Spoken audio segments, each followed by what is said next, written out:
What you're about to hear is going to make you question everything you thought you knew about precious metals. And I'm not being dramatic here. The data I'm going to share with you is so compelling, so undeniable, that even the skeptics are starting to pay attention. Right now, as I'm recording this, we're witnessing something that hasn't happened in modern financial history. A shortage so severe, so structural, that it's fundamentally changing the game for anyone who understands what's really happening. And here's the thing that should terrify you. Most people have no idea this is even occurring. Let me paint you a picture of what's unfolding right now in the precious metals market. Silver just hit record highs, climbing over 120% in a single year. That's not a typo. 120%. Gold rose 64% in the same period. These aren't normal market movements. These are the kinds of gains that signal something much deeper is happening beneath the surface. But here's what the mainstream media isn't telling you. This isn't just about price appreciation. This is about a fundamental supply crisis that's been building for 5 consecutive years. 5 years of the world consuming more silver than it produces. 5 years of drawing down existing stockpiles. 5 years of the gap between supply and demand widening like a chasm. Think about that for a moment. Every single year since 2020, we've been using more silver than we mine. Where's that extra silver coming from? Existing inventories, stockpiles, reserves that took decades to build. And those reserves? They're running dry. The Silver Institute just released data showing total silver demand at 1.16 billion ounces. Now, you might think demand falling by 3% sounds like good news. But here's the twist that changes everything. Mine production has been declining even faster. The mines can't keep up. They're producing less silver year after year, while industrial demand continues to devour every ounce they can get their hands on. Let me tell you what's really driving this shortage, because this is where it gets fascinating. Silver isn't just a precious metal anymore. It's become the most critical industrial commodity of the modern age. Every smartphone in your pocket contains silver. Every solar panel on every roof. Every electric vehicle rolling off the assembly line. Every computer server powering the internet. Every medical device in every hospital. But here's the kicker that nobody saw coming. Artificial intelligence. The AI revolution isn't just changing how we work and live. It's creating an unprecedented demand for silver that's accelerating the shortage faster than anyone predicted. Every AI data center requires massive amounts of silver for electrical contacts, circuit boards, and thermal management systems. We're talking about facilities that consume more electricity than small cities, and every single component relies on silver's unique properties. Silver is the most electrically conductive metal on Earth. There's no substitute that comes close. You can't just swap it out for copper or aluminum when the properties matter. And in AI infrastructure, those properties matter more than ever. The precision, the speed, the reliability required for these systems demands silver. Period. Now, let me walk you through what this means in practical terms. Imagine you're running a manufacturing plant that produces solar panels. You need silver for every single panel.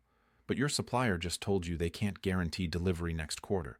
Not because they don't want to sell to you, because they literally don't know if they can source enough physical silver to fulfill your order. This is happening right now. Industrial users are scrambling to secure supply contracts. They're paying premiums. They're locking in multi-year agreements. They're doing whatever it takes to ensure they have the silver they need to keep their production lines running, because without silver, their factories shut down. And here's where it gets really interesting. While industrial users are fighting over every available ounce, something else is happening in the investment world. Smart money is waking up to this shortage. They're looking at the same data I'm showing you, and they're reaching the same conclusion. If you can get your hands on physical silver right now, you're sitting on something that's about to become exponentially more valuable.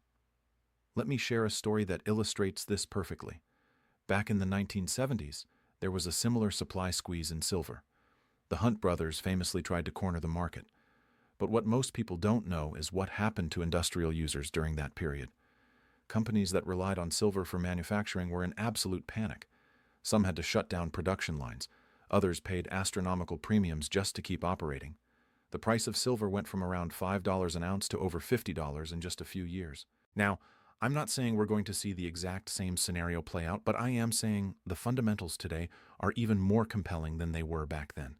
Because in the 1970s, silver was important for photography and some industrial applications. Today, it's essential for the entire technological infrastructure of modern civilization. Think about the green energy transition. Every government on Earth is pushing for more solar power. The United States wants to dramatically increase solar capacity. Europe has massive solar initiatives. China is building solar farms that cover areas the size of entire cities. Every single one of those solar panels requires silver. There's no way around it. Electric vehicles are the same story. The average EV uses about twice as much silver as a traditional car.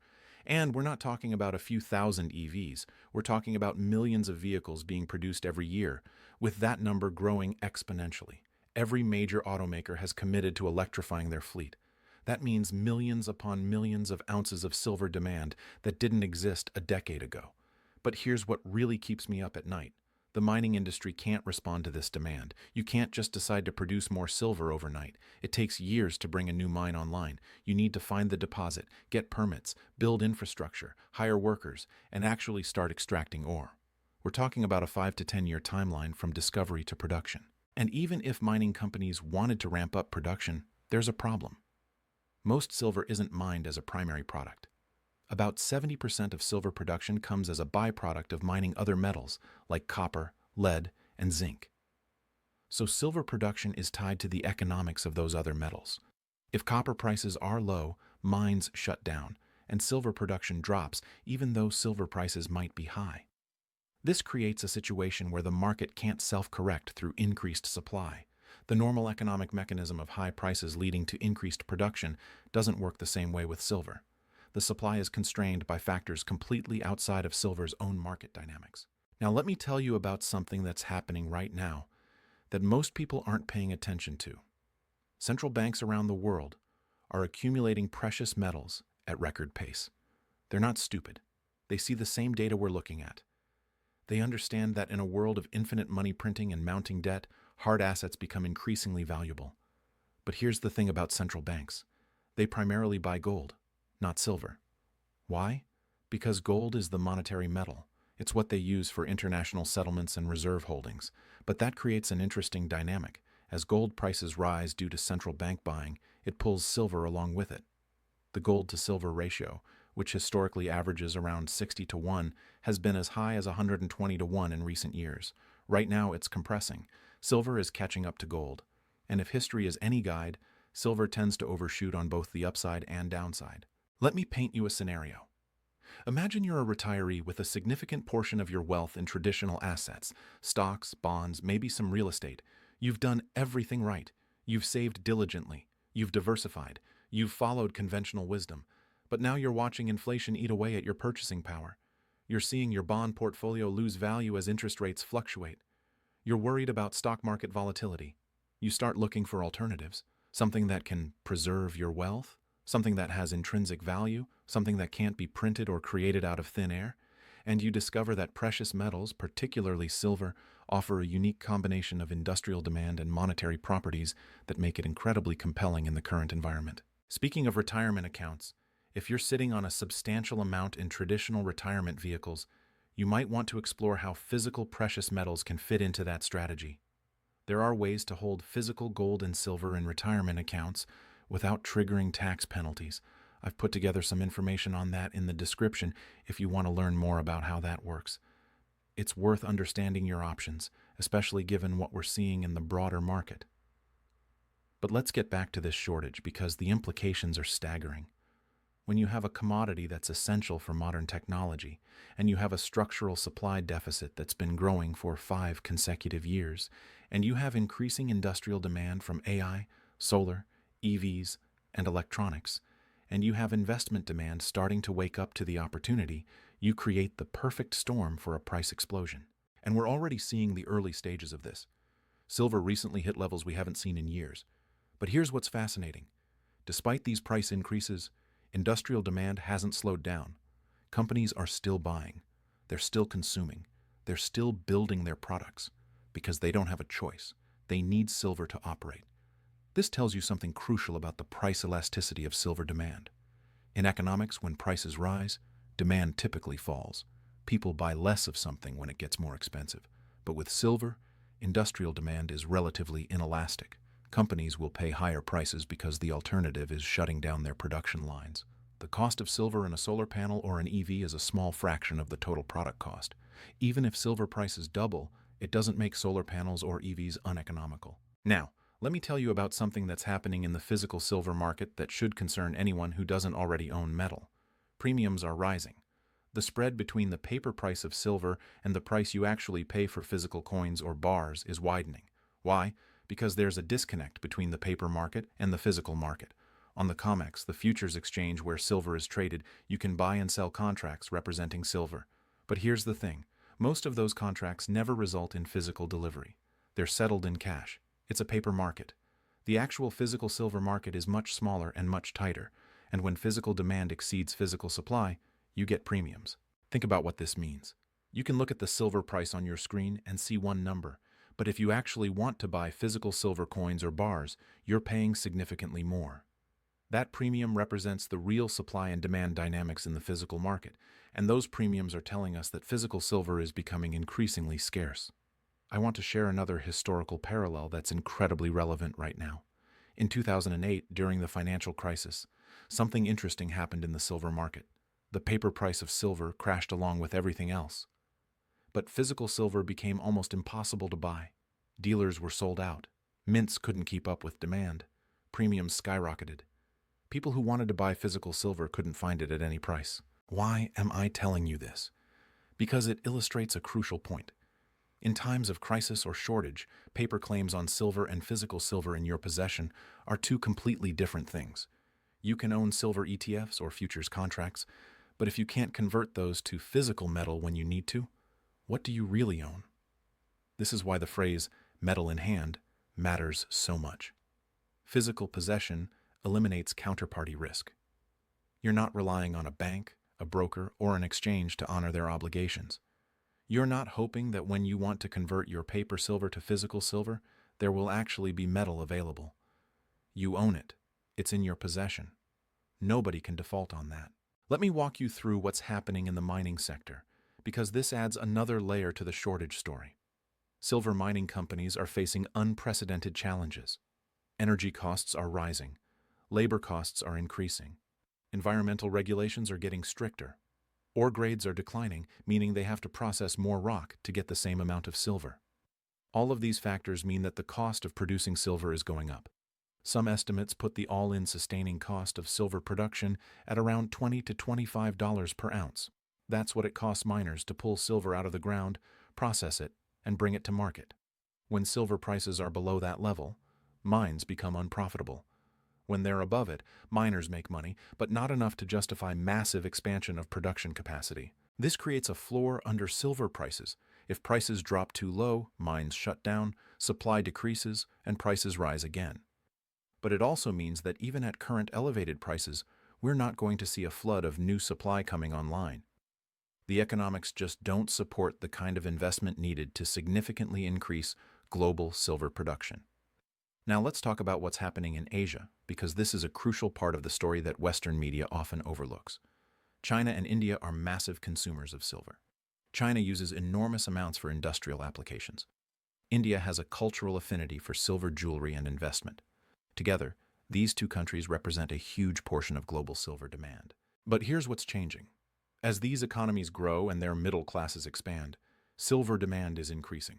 More people can afford to buy silver jewelry. More factories need silver for manufacturing. More solar panels are being installed. The trajectory is clear. Asian demand for silver is going to continue growing for decades, and this demand is competing with Western industrial demand, investment demand, and the existing supply deficit. It's adding fuel to a fire that's already burning hot. Let me share something that might surprise you. The total amount of silver available for investment is actually quite small. If you add up all the silver coins, bars, and bullion in the world, it's a relatively modest number compared to other investment markets. The entire above-ground silver supply that could theoretically be available for investment is worth less than many individual tech companies. What does this mean? It means that if even a small percentage of investment capital decides to flow into physical silver, it could have an outsized impact on prices. We're not talking about needing trillions of dollars to move the silver market. We're talking about billions. In the context of global financial markets, that's a rounding error. Imagine if just 1% of the money currently sitting in money market funds decided to allocate to physical silver. The market couldn't absorb that demand at current prices. Prices would have to rise significantly, to ration the available supply. This is the kind of scenario that creates explosive moves in commodity markets. Now, I want to address something that skeptics often bring up. They say, if there's really a shortage, why isn't the price higher? It's a fair question, and the answer reveals something important about how commodity markets work. Price discovery in silver happens primarily in the futures market. Large banks and institutions trade massive quantities of paper silver contracts. These contracts can be created and settled without any physical silver changing hands. This paper market is much larger than the physical market, and it's where the official price is set. But here's the problem. The paper market can suppress prices in the short term through selling pressure, even if the physical market is tight. Traders can sell contracts they don't have the metal to back up. They can create selling pressure that drives prices down, even though physical demand is strong and supply is constrained. Eventually, though, the physical market asserts itself. When industrial users can't get the metal they need, when mints run out of inventory, when premiums keep rising, the disconnect between paper and physical becomes unsustainable. That's when you see explosive price moves as the paper market is forced to reconcile with physical reality. We're seeing signs that we're approaching that inflection point. The supply deficit is in its 5th year. Inventories are declining. Industrial demand shows no signs of slowing. Investment demand is starting to pick up. The pressure is building. Let me tell you about what's happening in the solar industry specifically, because this is one of the most significant drivers of silver demand going forward. Solar panel manufacturers use silver paste for the electrical contacts on solar cells. It's a critical component. Without it, solar panels don't work. The solar industry has been trying to reduce silver content per panel for years. They've made progress, using thinner layers and more efficient designs. But here's the catch. Even as they reduce silver per panel, the number of panels being produced is growing so fast that total silver demand from solar is still increasing. And there's a limit to how much they can reduce silver content. At some point, you can't make the contacts any thinner without compromising performance and reliability. We're approaching that limit, which means future growth in solar installations will translate more directly into increased silver demand. The International Energy Agency projects that solar capacity will need to increase dramatically to meet climate goals. We're talking about terawatts of new solar capacity over the next decade. Every terawatt requires millions of ounces of silver. Do the math, and you realize that solar alone could consume a significant portion of annual silver production. Now, let's talk about what this means for you personally. Whether you're an investor, a retiree, someone concerned about wealth preservation, or just someone trying to understand what's happening in the economy, this shortage has implications. First, it suggests that silver prices have significant upside potential. When you have a structural supply deficit meeting increasing demand, prices have to rise to ration the available supply. That's basic economics. The question isn't if prices will rise, but how much and how fast. Second, it highlights the importance of owning physical metal rather than paper claims. In a shortage scenario, physical possession matters. You can't eat a stock certificate, and you can't use a futures contract to manufacture a solar panel. Physical metal has intrinsic value that paper claims don't. Third, it suggests that acting sooner rather than later makes sense. As more people wake up to this shortage, demand for physical metal will increase. Premiums will rise. Availability will decrease. The people who position themselves early will be the ones who benefit most. Let me share one more historical example that I think is incredibly relevant. In 2011, silver briefly touched $50 per ounce. That was driven primarily by investment demand and concerns about currency debasement. But here's the thing.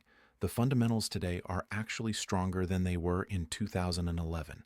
Back then, we didn't have the same level of industrial demand from solar and EVs.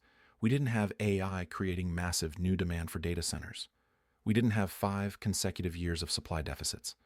The investment case was based primarily on monetary concerns and speculation. Today, the investment case is backed by hard industrial demand and a genuine supply shortage.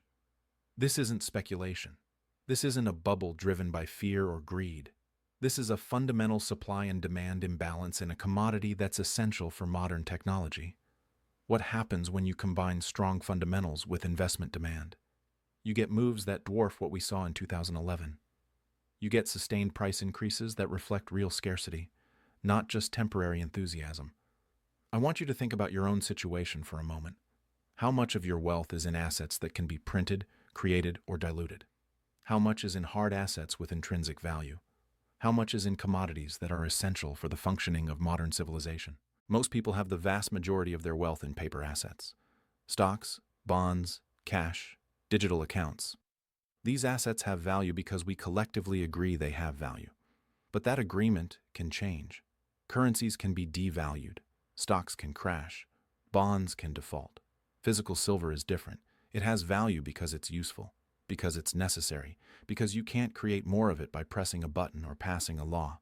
Its value is rooted in physical reality, not collective belief. This doesn't mean you should put all your wealth into silver.